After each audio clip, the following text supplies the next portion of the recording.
Sup everyone, I'm your female otaku, and I'm here to review episode 1 of Danganronpa 3 Zetsubou-hen. I finally caught up to Danganronpa a couple hours ago. I'd say less than 12 hours ago. Ah man, so just saying beforehand, to those of you who have not played the second game or haven't really seen anything of Danganronpa, heck, you haven't even seen Mirai-hen, which you totally should. You should most definitely watch Mirai-hen episode 1 before you watch episode 1 of Zetsubou-hen. If you haven't done any of that, you're gonna get spoiled like crazy, bro. Okay, I know people told you that this is the prequel, so they're probably telling you everything's fine, it's okay. It's not. It is not fine. No. You definitely need to watch, Mirai-hen. You definitely need to watch the first Danganronpa. And honestly, I definitely think you need to play the second game. Or you could do what I did, and that is binge watch a bunch of Danganronpa 2 Let's Plays. I've been trying to catch up for the past month and a half, and I finally did. After not going outside, just staying over here in my room, crept underneath the sheets of that bed, not seeing the light of day. Okay, I am telling you right now, don't you be a sneak, don't you not come in here without any information from the second game, because you're just gonna get spoiled, okay? So, I just had to get that out, okay? Anyway, watch out for spoilers. I am really digging this teacher.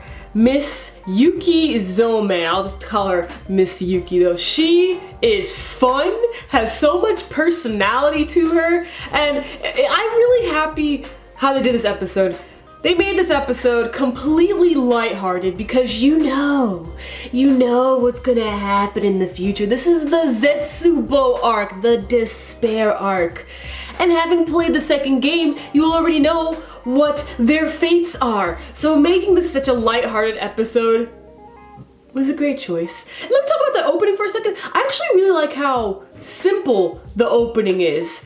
I don't know if it's a piano or like a xylophone playing in the back, but I think it's more of a piano. But it's really simple. The visuals are also rather a little simple as well, rather plain. And to be honest, that's why I like it.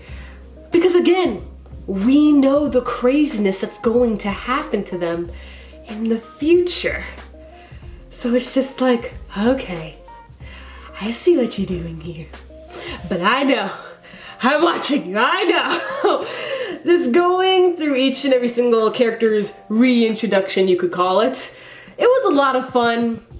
But again, you always keep thinking at the back of your mind, like, I know what happens. Before I continue, I just want to say I loved it when Miss Yuki, she yelled out, "Drastic Baku!" That was hilarious. That was so funny. I know a lot of you guys are gonna have some questions on my thoughts on Danganronpa, so quickly before I get down to the main part of this review, I'm gonna tell you my favorite characters. Danganronpa waifus of, the Zetsubou arc, Chiaki, which I'll talk about Chiaki later, Ibuki, Peko, and Mikan. And I'm probably gonna have to add Miss Yuki in the mix in there as well. I'm really starting to like her too. Hajime and Fuyuhiko are best boys, while Nagitoko Maeda, he is the bae. Also, he's definitely on my list of favorite villains of all time. Definitely on there. He's not number 1, no, but he's definitely up there with, Izaya Orihara. But enough of that, let's honestly finally get down to this review. As I said earlier, Miss Yuki is just gathering up all the students, because some of them were just working on their talents and stuff, because apparently you don't have to stay in class if you're an ultimate. You can go out and just work on your talent. And it was just so much fun to see all the characters be happy. As much as I don't like Teru, I'm not gonna lie, it was really funny whenever he got whacked because he would like it. When his M side showed, it was hilarious, not gonna lie. He's still a scumbag, but those moments were pretty funny. And let me give Miss Yuki some love, because even though her talent seems lame, like when I found out that her talent is the ultimate housekeeper, I was like, what? But when she went up against Fuyuhiko, that whole scene was awesome. I'm probably gonna rewatch that scene when I'm done with this. That whole scene was great because she suddenly took out a knife and looked like she was about to chop off one of his fingers, and Fuyuhiko was just like, oh, you trying to chop off one of my fingers? And then she starts explaining that, like, you know, this is youth, they gotta go on, find the rest of their classmates and stuff, and then they start going back and forth with their banter, and Fuyuhiko in the end, he's just like, you're impressive. I like you. Look, yeah. Fuyuhiko, best boy. Man, I love this man. Let's talk about Chiaki. Chiaki, I love you. And I was really sad when I found out that you're not real. But why the heck are you real? Like, whoa. Chiaki was just something created in that virtual world over in the second game. How come Chiaki is here with a physical body talking to everyone else in the real world? Don't know. I do not know. But I am really starting to fall on that whole Chiaki x Hajime ship train, but I already know people are all like, no, you must ship Nagito and Hajime, but I'm just like, no, because Nagito is mine. Hajime, This is before he gets experimented on to be the next Izuru Kamukura. Oh, how cool is that? How amazingly awesome is that? Oh, I'm so excited. Hajime is such an interesting character. I like him way more than Naegi. But oh my gosh, Hajime, he's normal right now. He's in the reserve course. But any moment now, that one episode will come when he will have to become Izuru Kamukura. Not only that, live out a couple of days while being Izuru Kamakura, and then get influenced by Junko and start the tragedy. So awesome. I'm so hyped, man. I'm so hyped. Let's talk about the ultimate animator, Mitarai. This guy, he was shown in episode 1 of Mirai-hen. Now, it's a similar situation like what happened with Byakuya. Remember, original Byakuya was thin. Then we see that the ultimate imposter was, you know, pretending to be Byakuya, only as a much larger self. This time we have Mitarai.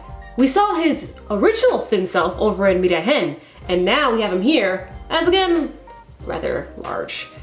So I think it's safe to assume that this is not Mitarai, but instead the ultimate imposter. Not too sure how long the ultimate imposter is going to pretend to be Mitarai, but I'm curious and I'm gonna really pay attention to this guy. Whenever he's on screen, my eyes will be glued. We're gonna discuss something else. You see, before I watched this episode, Sun Wukong and I, you know, my boy, we were chatting for a little bit about, you know, this upcoming episode.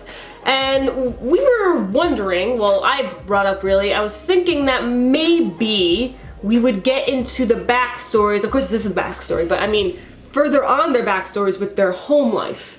But Wukong says that he believes that it's going to be mainly, or at least the entirety of Zetsubou-hen will be taking place over at Hope's Peak. But I think we might get some more insight to their home life, because if you remember in the second game when we were collecting hope fragments, you know, during free time, they were already broken because of their home life, like Akane, Nagito, and of course Teru. I have no doubt that we're going to see Teru and his mom back over at their family restaurants or whatever it was that they did. I don't just want to see them fall into despair while they're in Hope's Peak Academy, but I also want to see how already broken they are right now because of their home life. So I really hope we get to see their home lives, because a lot of them are very interesting, especially since, you know, back with Chiaki, again, I don't know how she has a physical form at the moment, but from what we know is that she does not have a mother, just a father, and she doesn't even know basic Japanese holidays. She doesn't even know that milk comes from a cow. So I'm really curious to see her home life, or if this Chiaki is even like the Chiaki we knew from the game. Are you excited as I am to find out how each and every single one of these characters fall into despair? I hope you are. Anyway, catch you tomorrow as I review Alderman on the Sky and 91 Days, and at some point in my life I really gotta review Mirai-hen. I really gotta get on that, I'm sorry. I'm your female otaku, sayonara.